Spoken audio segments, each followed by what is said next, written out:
রমজানের প্রস্তুতির জন্য 11টি প্রস্তুতির কথা আমি আপনাদেরকে শোনাতে চাই। 11টি টিপস দিতে চাই, যে টিপসগুলো আমাদেরকে সহায়তা করবে রমজান মাসকে সুন্দরভাবে কাটানোর জন্য। যেই উদ্দেশ্যে আল্লাহ তাআলা রমজান দিয়েছেন, যে উদ্দেশ্যে আল্লাহ তাআলা সিয়াম দিয়েছেন, তাকওয়ার পথে আমরা অগ্রসর হওয়ার জন্য এই 11টি পরামর্শ ইনশাআল্লাহ আমাদের কাজে আসবে। তার ভিতরে প্রথম হলো তওবা এবং ইস্তেগফার করা। কি করা ভাই? তওবা এবং ইস্তেগফার করা। কেউ যদি আল্লাহর কাঠগড়ার আসামি থাকেন, আগে থেকে তার নামে মামলা হয়ে থাকে, আগে থেকে তিনি দাগী আসামি হয়ে থাকেন, তাহলে নতুন করে আল্লাহর পক্ষ থেকে কোনো নেক আমলের তৌফিক তার জন্য পাওয়া একটু কঠিন। এজন্য আগের যে অপরাধগুলো আছে, রমজান আসছে সেই জন্য আল্লাহর কাছে সেগুলোর জন্য তওবা ইস্তেগফার করে নতুন করে জীবন গড়ার জন্য সংকল্প করতে হবে। নতুন করে রমজান আসছে, আমাকে নতুন ভাবে ঘুরে দাঁড়াতে হবে, সেজন্য পিছনের সমস্ত খাতা মুছে ফেলতে হবে, পেছনের সমস্ত গুনাহ খাতার জন্য আল্লাহর কাছে মাপ চাইতে হবে, নতুন জীবন গড়তে হবে, জীবনে মোড় ঘুরাইতে হবে, তওবা এবং ইস্তেগফার করতে হবে। করবো তো ইনশাআল্লাহ? এখন থেকে তওবা এবং ইস্তেগফার করে রমজানের জন্য আমরা প্রস্তুতি গ্রহণ করবো ইনশাআল্লাহ। এটা হলো রমজানের প্রথম প্রস্তুতি, তওবা ইস্তেগফার, ফিরে আসা, অন্যায় কাছ থেকে এখন থেকে ফিরে আসতে শুরু করা এবং আল্লাহর কাছে মাপ চাওয়া। আল্লাহর কাছে মাপ চাইলে আল্লাহ সুবহানাহু ওয়া তাআলা যদি ক্ষমা করেন, তাহলে ইনশাআল্লাহ নতুন করে নেক আমলের তৌফিক এবং সুযোগ আমরা লাভ করবো ইনশাআল্লাহ। দ্বিতীয় যে কাজটি করতে হবে সেটা হলো কোরআন এবং সুন্নাহ রমজান মাসের যে সমস্ত ফজিলত, মর্যাদা, করণীয়র কথা বলা হয়েছে, যে সমস্ত উপকারিতার কথা বলা হয়েছে, সেগুলো এখন থেকে বেশি বেশি আলোচনা করতে হবে, পড়তে হবে, জানতে হবে এবং কল্পনা করতে হবে। মাথায় বারবার রিমাইন্ড করতে হবে যে রমজান কিন্তু আসছে, জানো। হে আমার প্রবৃত্তি, নিজকে নিজে বলতে হবে যে যে রমজান আসছে সেই রমজান আমার জান্নাতে যাওয়ার সুযোগ, সেই রমজান আল্লাহকে সবচেয়ে বেশি সন্তুষ্ট করার সর্বোত্তম উপায়, এই রমজান জান্নাতের বিশেষ গেট দিয়ে প্রবেশের এক সুবর্ণ সুযোগ, এই রমজান আমার পূর্বের সব গুনাহ খাতাকে মাফ করার উপায়, এই রমজান আমার জীবনকে পরিবর্তন করার উপায়, এই রমজান শয়তানের সঙ্গে যে আমার কুস্তাকুস্তি চলে, লড়াই চলে, সে আমাকে অন্যায় করাতে চায়, আমি ভালো থাকতে চাই, সেই লড়াইয়ে আমার জেতার সুযোগ, কারণ আল্লাহ শয়তানকে এই মাসে বেঁধে রাখেন, আমার সুযোগ এই মাসে আমি তাকে হারিয়ে জান্নাতি হওয়ার সুযোগ পেতে পারি। এই যে রমজানের যে সমস্ত উপকারিতাগুলো আছে, রমজানের প্রস্তুতি হলো আগে থেকে সেগুলো মনে মনে কল্পনা করতে হবে, আলোচনা করতে হবে নিজেদের মধ্যে। তাহলে কি হবে? রমজানের জন্য আমরা মানসিকভাবে কি হব? প্রস্তুত হতে পারবো ইনশাআল্লাহ। তৃতীয় যে কাজটি করতে হবে সেটি হলো ক্ষমা এবং সওয়াব লাভের জন্য, রমজান মাসে মাগফিরাত লাভের জন্য, অতিরিক্ত সওয়াব আল্লাহ সুবহানাহু ওয়া তাআলার কাছ থেকে সংগ্রহ করার জন্য এখন থেকে মানসিকভাবে দৃঢ় প্রতিজ্ঞা করতে হবে। মানসিকভাবে কি করতে হবে ভাই? দৃঢ় প্রতিজ্ঞা করতে হবে, এরাদা করতে হবে, পাক্কা এরাদা করতে হবে এখন থেকে যে আমি এই রমজান, জীবনের যত রমজান যেভাবেই গেছে না গেছে, এই রমজানটা আর আমি কি করবো না, হেলায় কাটাবো না। ভাই নবী সাল্লাল্লাহু আলাইহি সাল্লামের জীবনে 7 বা 8টি রমজান পেয়েছেন, সাহাবায়ে কেরাম বেশিরভাগ সাহাবীদের জীবনে 2, 4, 5, 6, 7, 8টি রমজান পেয়েছেন। আমরা এক একজন আলহামদুলিল্লাহ জন্মসূত্রে মুসলিম, আমরা আলহামদুলিল্লাহ প্রাপ্তবয়স্ক হওয়া থেকে মৃত্যু পর্যন্ত রমজান পাচ্ছি, 30-40 বার জীবনে রমজান পাচ্ছি। তারা জীবনে 2, 4, 6টি, 7টি, 8টি রমজান পেয়েছেন, প্রাপ্তবয়স্ক হয়েছেন, 40-45 বছরে মুসলমান হয়েছেন, কয়েক বছর পরে মারা গেছেন, শহীদ হয়ে গেছেন, জিহাদের ময়দানে গেছেন, মাত্র কয়েক বছর রমজান পাইছেন। রমজানের রোজা ফরজ হয়েছে যখন, তারপর নবী সাল্লাল্লাহু আলাইহি ওয়াসাল্লাম মাত্র 7-8 বছর বেঁচে ছিলেন। তাহলে অল্প কয়েকটা রমজান পেয়েছেন, কিন্তু সেগুলোকে এত সুন্দর ব্যবহার করেছেন যে তাদের জীবনে তারা সফল হয়ে গেছেন।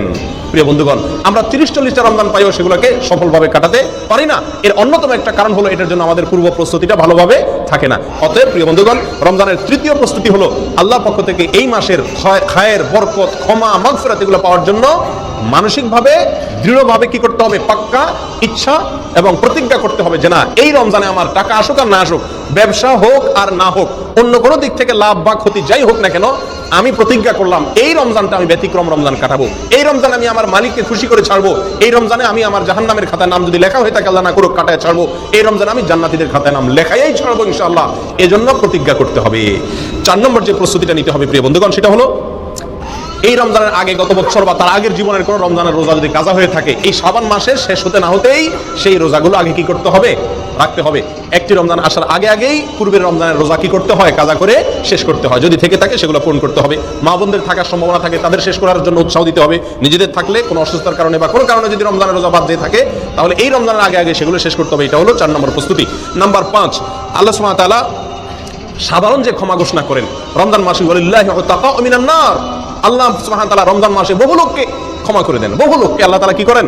ক্ষমা করে দেন, মুক্ত করে দেন জাহান্নাম থেকে। এই যে আল্লাহ সাধারণ ক্ষমা, এটা পাওয়ার জন্য কোন কোন হাদিসে কয়েকটি শর্ত আছে, তার ভিতরে একটি হলো শিরক থেকে মুক্ত হওয়া। কি থেকে মুক্ত হওয়া? শিরক থেকে মুক্ত হওয়া। আরেকটা হলো হিংসা থেকে মুক্ত হওয়া। রমজান আসছে, আল্লাহ তাআলা অটোমেটিক স্বয়ংক্রিয়ভাবে সাধারণ ক্ষমা, গণহারে ক্ষমা করে দিবেন বহু মানুষকে। আমি আমার নামটাও সেখানে যেন ঢুকে যায় বিনা কষ্টে, তার জন্য আমাকে দুটি কাজ বিশেষভাবে করার চেষ্টা করতে হবে। এক, অন্তর থেকে হিংসাকে মুছে ফেলতে হবে। দুই, শিরক থেকে নিজেকে পরিচ্ছন্ন এবং পবিত্র করতে হবে। এই দুটো কাজ যদি আপনি করতে পারেন, তাহলে রমজান মাসের সাধারণ ক্ষমা পাওয়ার জন্য আপনি ইনশাআল্লাহ উপযুক্ত হয়ে যাবেন। তাহলে এখন থেকে রমজানের যে 5 নম্বর প্রস্তুতি, সেটা হলো সাধারণ ক্ষমা লাভের জন্য হিংসা এবং শিরক থেকে নিজেকে কি করতে হবে? পবিত্র এবং পরিচ্ছন্ন করে নিতে হবে। প্রিয় বন্ধুগণ, রমজানের 6 নম্বর প্রস্তুতি হলো রমজান এবং সিয়াম, রোজা সম্পর্কিত মাসালা মাসাইল যেগুলো আছে সেগুলো সব অর্জন করতে হবে। ফরজ এর এলেম শিক্ষা করা ফরজ, সুন্নতের এলেম শিক্ষা করা সুন্নত, ওয়াজিবের এলেম শিক্ষা করা ওয়াজিব। প্রিয় বন্ধুগণ, অতএব রমজান মাসের রোজা কিসে ভাঙে, কিসে দুর্বল হয়, কিসে সেটার মান কমে যায়, কিসে তার মান বাড়ে, কিভাবে করা উচিত কিভাবে করা উচিত নেই সংক্রান্ত জ্ঞান অর্জন করতে হবে। ঠিক না ভাই? ঠিক। এটা আমাদেরকে রমজানের প্রস্তুতির অংশ হিসাবে করতে হবে। 6 নম্বর। 7 নম্বর যে প্রস্তুতিটা নিতে হবে সেটা হলো পিছনের যে সমস্ত রমজান আমাদের কেটে গেছে, গত বছর তো আগের বছর বিভিন্ন রমজান চলে গেছে না, সেই রমজানগুলোতে আমরা আমল করতে পারি নাই অনেকে। ঠিক না ভাই? ঠিক।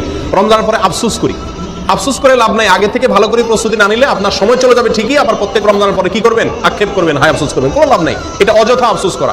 প্রিয় বন্ধুগণ, বিগত রমজানগুলোতে আমি কেন নেকামল করতে পারি নাই? কেন আমার তারাবিটা পড়া হয় নাই? কেন আমার কোরআন কারীম ভালো করে পড়া হয় নাই একবার? কেন আমার অর্থ সহকারে কোরআন বোঝা হয় নাই? কেন আমার কোরআনের হালাকে বসা হয় নাই? কেন আমার প্রচুর পরিমাণ দান করা হয় নাই? কেন আমার অমুক কাজটা করা হয় নাই? কেন মিসকিনদেরকে ইফতার করতে পারি নাই? কেন রোজাদারকে ইফতার করতে পারি নাই? কেন দান দক্ষিণা করতে পারি নাই? কেন ওই আমলটা করতে পারি নাই? কেন তো সেই আমলটা করতে পারি নাই? কেন ইতিকাফ করতে পারি নাই? কি সমস্যা ছিল সেগুলো এবার রমজানের আগে চিহ্নিত করতে হবে যে গত বছর আমি কেন করতে পারি নাই। বন্ধুর কারণে, রুমমেটের কারণে, টাকার লোভের কারণে, কি সমস্যার কারণে, সেটাকে চিহ্নিত করতে হবে। করে এই বছর রমজানের আগে আগে সেই কারণগুলো থেকে নিজেকে পরিচ্ছন্ন করে নিতে হবে। তাহলে ইনশাআল্লাহ এবার রমজানটা আপনি সুন্দরভাবে এবং ভালোভাবে কাটাতে পারবেন। আল্লাহ আমাদেরকে তৌফিক দান করেন। প্রিয় বন্ধুগণ, 8 নম্বর প্রস্তুতি হলো রমজানের যে নেক আমলগুলো আছে এগুলো শাবান থেকেই তার প্রস্তুতিমূলক রিহার্সেল শুরু করে দিতে হবে, মহড়া শুরু করে দিতে হবে। গুরুত্বপূর্ণ কোনো কাজের আগে থেকে মানুষ কি দেয়? মহড়া দেয়। রমজান আসছে, এই জন্য রোজা রাখতে হবে। শাবান মাসে নবী সাল্লাল্লাহু আলাইহি ওয়াসাল্লাম রোজা শিখিয়েছেন। মহড়া এখন থেকে কোরআন তেলাওয়াতের অভ্যাস করা যাতে রমজান করতে সুবিধা হয়, এখন থেকে রমজানের আমলগুলোর কি দিতে হবে? মহড়া দিতে হবে। এটা হলো রমজানের 8 নম্বর প্রস্তুতি। 9 নম্বর যে প্রস্তুতির কথা বলবো সেটি হলো যাতে সুন্দরভাবে ব্যবহার করতে পারি, রমজান মাসের 24 ঘন্টার রুটিন করতে হবে। কি করতে হবে ভাই? রুটিন করতে হবে। সকাল থেকে সন্ধ্যা পর্যন্ত ডিউটিতে থাকি আর যেখানেই থাকি, আমি কোন মুহূর্তটি কিভাবে আল্লাহকে সন্তুষ্ট করার চেষ্টা করব, কোন মুহূর্তটি আমি ডিউটির সময় আল্লাহকে কিভাবে সন্তুষ্ট করার চেষ্টা করব, রুমে আসার পরে আমার মালিককে কিভাবে সন্তুষ্ট করব, আমি কিভাবে আল্লাহর অসন্তুষ্টির পথ থেকে ফিরে আসব, পুরা দিনের ছক আঁকা। আমি প্রতিদিন 1 পারা কোরআন পড়বো, আমি প্রতিদিন 10 টাকা দান করব, আমি প্রতিদিন এতবার অমুক জিকিরটা করব, আমি অমুক দোয়াটি এতবার পড়বো, এতবার দুরূদ পড়বো, এতবার ইস্তেগফার পড়বো, এতবার আল্লাহর কাছে মাফ চাইবো, কোন টাইমে কোন জিনিসটা করব। এটা এখন থেকে কি করা? তালিকা করে নেওয়া। কথা বুঝে আসছে ভাই? আল্লাহ তাআলা আমাদের সকলকে তৌফিক দান করেন। প্রিয় বন্ধুগণ, রমজানের শেষ 10 নম্বর যে প্রস্তুতি, রমজানের 10 নম্বর প্রস্তুতি হলো শুধুমাত্র হেলাল কমিটির দিকে চেয়ে থাকি আমরা শাবানের শেষ তারিখে যে রমজানের চাঁদ উঠছে কিনা। সবাই আজকাল এখন তো হেলাল কমিটিও না, মোবাইলের দিকে তাকায়, টেলিভিশন আর রেডিওর খবরের দিকে তাকায় যে চাঁদ উঠার কোনো খবর আসছে কিনা। চাঁদ দেখার সুন্নতটা পৃথিবী থেকে বিদায় হওয়ার পথে। হেলাল কমিটির লোকজন, চাঁদ দেখা কমিটির লোকজন চাঁদ দেখবে, ঠিক আছে, কিন্তু আমাদেরও চাঁদ দেখার জন্য চেষ্টা করা উচিত। এই সুন্নতটা দুনিয়া থেকে বিদায় হয়ে গেছে। চাঁদ দেখার একটা দোয়া নবী সাল্লাল্লাহু আলাইহি ওয়াসাল্লাম শিক্ষা দিয়েছেন, আল্লাহুম্মা আহিল্লাহু আলাইনা বিল আমনি ওয়াল ঈমান ওয়াস সালামাতি ওয়াল ইসলাম। আল্লাহ নিরাপত্তা এবং শান্তি নিয়ে যেন এই চাঁদ আমাদের মাঝে আগমন করে, এই দোয়া নবী সাল্লাল্লাহু আলাইহি ওয়াসাল্লাম শিক্ষা দিয়েছেন। অতএব রমজানের প্রস্তুতি 10 নম্বর প্রস্তুতি হবে শাবানের শেষ তারিখে 29 তারিখে যার যার সাধ্য অনুযায়ী চাঁদ দেখার জন্য পশ্চিম আকাশে একটু অনুসন্ধান চালানো। কথা বুঝে আসছে ভাই? আমরা সবাই করবো তো ইনশাআল্লাহ। এটা আমরা জীবনে কয়বার করেছি সন্দেহ আছে। ছোটবেলা হয়তো গ্রামে থাকতে করা হয়েছে, আর করা হয় নাই। চেষ্টা করতে হবে যেখানে থাকে আমি নিজে সাধ্য অনুযায়ী চাঁদটা দেখার চেষ্টা করব। যদি দেখলাম তাহলে দোয়াটা পড়ার সুযোগ পেয়ে গেলাম। 11 নম্বর সর্বশেষ রমজানের প্রস্তুতি হলো ভাই বেশি বেশি আল্লাহর কাছে দোয়া করা এখন থেকে। মালিক, আমি যতই চেষ্টা করি তোমার তৌফিক না হলে কোনো ভালো কাজ করার তৌফিক হবে না।